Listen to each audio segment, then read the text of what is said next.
We're behind the scenes today at King Seeds to find out how they do their packaging, and that's brought to you with the support of King Seeds and Cobra Garden.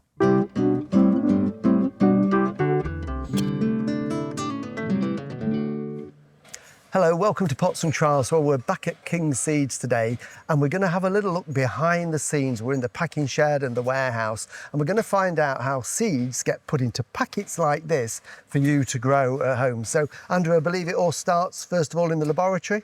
It does. So, Andrew, this says we're in the laboratory. It's very scientific here. So what happens in here? Why do you have a laboratory at King Seeds? We have a laboratory so that we can do our germination test of all the seeds that come through the door before we actually pack them. So we test them all to make sure they meet the standard of germination that we require to put them actually within the actual packets itself. And Julia, you're sort of in charge of this laboratory, aren't you?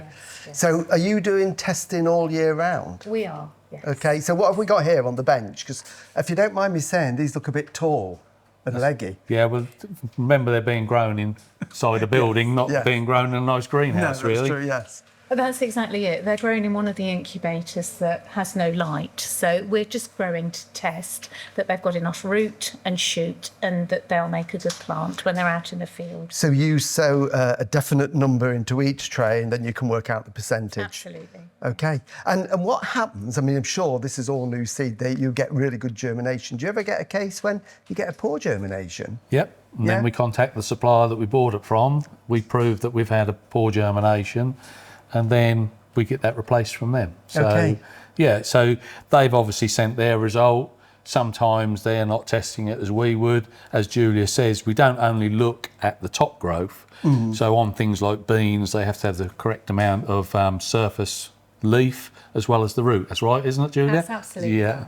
Yeah. And am I right in thinking then the seed goes into the cold store where we're going next, but you then get them out on fairly regular basis to keep doing that testing? At least once a year to make sure the standards are still being kept. Brilliant. Okay, so yes, I wasn't being rude because I know you're growing them in the dark. So are we happy with the germination here? I haven't counted them yet. We've got them out of the incubator this morning. I would be able to let you know tomorrow. But it looks pretty good, doesn't it? It looks like there's a good germination in there, yeah. Good. Yeah. Well, happy counting. Thank you. Thank you, Julia. Can we go into the cold store? We can. Andrew, these look like fridges. Is that what they are? No, they're incubators. Oh, right. So they've got light and dark facilities, the same as you would replicate as you would grow it in a greenhouse, but under a controlled environment. So it's at 30 degrees. Open it up. It's got the light on there, which goes off at night, so it works exactly the same as you would if you were a normal day length. And then the seeds are all counted out into the little boxes on a damp filter paper. Right, okay. Yeah, so again, and the people say, well, why do you grow some things on the filter paper? But again, it's so that you can check the seedling, but you can also check the root growth, because you can sow some things and it might look good on the top, but it hasn't got the right root structure. So you're checking that both are strong and they both meet the germination standard. Brilliant. Okay, right. Seed store, here we come. Andrew, we've gone from 30 degrees in the incubator to much, much cooler in here, isn't it? Yes, it's about 10, 12 degrees in here. So very cool, and it's around about between 5 and 10% humidity. So very cool, very dry air, but the perfect conditions for keeping seed in. Okay. And as you can see, there's quite a lot of seed in here. So this is how the seed arrives, is you in bulk, and you store it in here after it's had the germination test, and then you can package it, which we're going to see. Yeah, that's right. So as soon as it has arrived, it's booked in, it's put into here, and then once it's had its germination test and it's all okay, we can then pack it into the packets. Yeah, I mean, we've got some onion there. There's an awful lot of seed in there, isn't there? I mean, that will fill a lot of packets. That will fill a lot of packets. So this is onion long white eye sakura. Every lot that comes in, that's given a stock code. So that's its number, what we have for that variety. And then every batch that comes in is given a lot number as well. So that lot number keeps with that batch of seed all the way through its life, even into the packet or onto a foil that we actually have. So then if a customer was to ring up and said, I've grown this, I don't think the germination is correct, I can check the germination test of every batch of seed that's come in. Wow. You know, so if we've tested it more than once, I can check that. And the reason we do that is so that we've got complete, you know, continuity and complete traceability of the whole variety all the way through its life.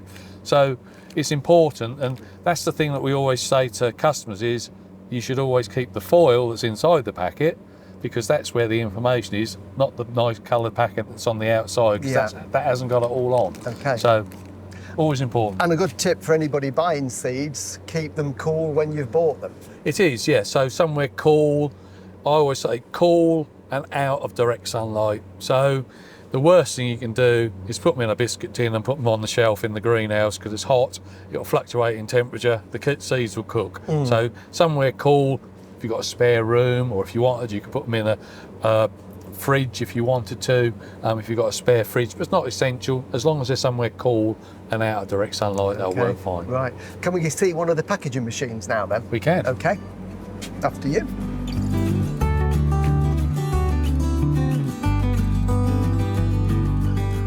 So under the seeds in the cold store until it's needed for packaging, and this is one of the packaging machines. How does that work? It works, the machine works on weight. So we work out how much that seed weighs that's got to go into the packet. So if it's 100 seeds, it weighs so much of a gram. We calibrate the machine. It then drops the actual seed from the hopper into a foil. As the foil goes down, it prints the information on the foil, so you've got the name and its lot number, which is important. That number refers to the seed we've seen in the cold store. That's right. So when you've got the lot number on there, if anybody, you know, most people keep the packet. The bit you need to keep is the foil, because if you had a problem and you rang me up and you said that was on the foil with that number, I can look that back to when it came in the building and every time it's had a germination test, so I can check its germination all the way through. Yeah. So once it's gone onto the foil, it then drops the foil into a packet. As the packet goes round, it glues the back of the packet with the foil inside, and then it prints on the back of that the actual date it was filled and a price code. Okay, and then it drops them off the conveyor belt into the box, ready to go out. And this is what you end up with here. Yeah. So it tells us that it's got to be sown by December 28. Yeah, and it's got 500 seeds approximately. Yep. We always have to put approximately, so it's got 500 in there. Yeah. But you have to put approximately, because you could have 501. On a rare bit, you could have it as, 499. Right, okay. But it works because obviously seed varies slightly in its size. But we always aim to put in the amount or slightly above the amount. But occasionally you can get a shortage, but it's very, very rare. Clever machine. Very clever. It's German engineering, so it comes from Germany, but it's a very clever machine. Yeah. We've also got another one very similar that actually counts the seed as well. Wow. So it'll actually count, if you've got 10 tomato seeds, it physically counts the seed into the packet. So, yeah, very clever.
So once everything's packaged, then this is where you keep it in here. So when somebody puts in their order for their flower seed or veg seed, this is where you pick it from. That's right. So all the team will go along and they'll have how many packets they want. They pick a packet out and collate the orders as they go. So these are in numerical order, are they? They're actually in varietal order, as well as they have their own numbers as well. We try to keep the numbers so it works with the alphabet, but it doesn't always work. No, it works well for how we pick the team. And I suppose when you're doing it, you get to know where things are anyway, don't you? They do, yeah. They know where to go, and you know, they could be the sheets that come out are all in the order as well. So hopefully they can go along and just get them. And you know, these rows go back and back. I can see them going back. So in total, with the flowers and the veg, you must have several hundred varieties in the catalogue. Yes, there's. I know when I do my seed buy, it's over 2,500 lines. Wow. So yeah, so obviously you're buying things for mixers as well. But no, it's a huge amount of different varieties that we stock. Yeah. Well, it's fascinating to see behind the scenes how the seed comes in and goes through the various processes, and we end with packets like this. So, Andrew, thank you really for showing us around. It's been fascinating. You're most welcome.